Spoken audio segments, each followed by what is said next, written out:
खरं सांगायचं झालं दादा, आता विरोधकांच्याकडे प्रचाराला काय मुद्दाच राहिलेला नाही, कारण त्यांनाही माहित आहे की नंदगाव गावात आदरणीय ऋतुराजदादांच्या माध्यमातून कोट्यावधीची कामं झाली आहेत, त्यामुळे ते विकास कामावर काहीच बोलू शकत नाहीत. त्यांनी फक्त एक दोन मुद्दे काढले आहेत, एक लाडकी बहीण आणि हिंदुत्व. मग मला एक सांगा, ते म्हणतात की भाजपला मतदान म्हणजे हिंदुत्वाचं मतदान आणि हिंदुत्वाला मतदान म्हणजे भाजपला मतदान. मग तुम्ही आम्ही इथं बसलेले सगळे आम्ही हिंदू नाहीत का? आम्ही सगळे हिंदू आहोत, आम्हालाही आमच्या हिंदू धर्माचा अभिमान आहे. मग हिंदू धर्म का त्यांनीच फक्त वाटून घेतलेला आहे काय? हिंदुत्वाला तुम्ही खरोखर जर तर त्यांचा कळवळा असेल तर मग त्यांचे सना मलिक, नवाब मलिक, अब्दुल सत्तार, हसन मुश्रीफ हे तुमचे उमेदवार कसे? मग त्यावेळी तुमचं हिंदुत्व कुठे जातं? त्यावेळी तुम्हाला हिंदुत्व आठवत नाही काय?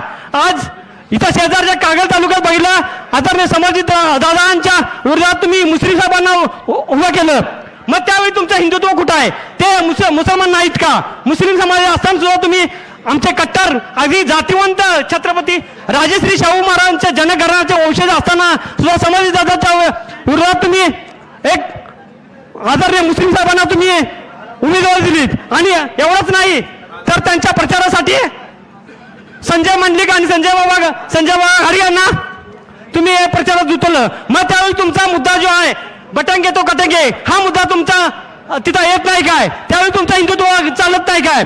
ह्या फक्त नुसता हिंदुत्वाच्या मुद्द्याखाली सर्वांचा दिशाभूल करायची आणि मतं मागायची, कारण का त्यांच्याकडे विकासाचा कोणताही अजेंडा नाही, फक्त भावनिक करायचं हिंदुत्वाच्या मुद्द्याखाली. त्यामुळंच तुमच्या लोकसभेला सुपरासाप झाला आणि म्हणून तुम्ही लाडकी बहीण योजना काढली. आणि ती नेमकी कशी काढली? तुम्हाला मताची झाली कडके म्हणून तुम्ही बहीण झाली लाडकी, पण ही योजना काढून तुम्ही काढलीत कशी? फक्त इलेक्शनच्या तोंडावरच का? गेली 2.5-3 वर्ष तुमची सत्ता असताना सुद्धा तुम्हाला लाडकी बहीण झाली नाही का? आत्ताच कशी काय नेमकी झाली? पण नेमकी झालीच्या झाली.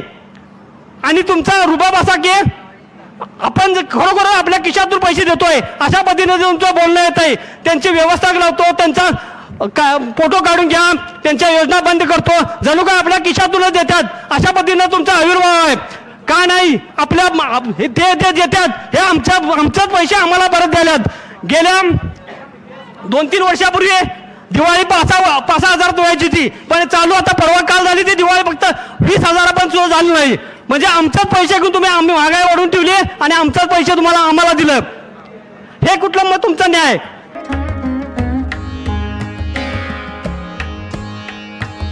सणासुदीचा आनंद द्विगुणित करा वारणा उत्पादनांसोबत. वारणा श्रीखंड, तूप, दही, दूध, लस्सी, बटर, चीज आणखी बरंच काही. सणासुदीच्या काळात शुद्ध आणि सात्विक वारणा उत्पादने घरी आणा. वारणा, आनंद अस्सल चवीचा.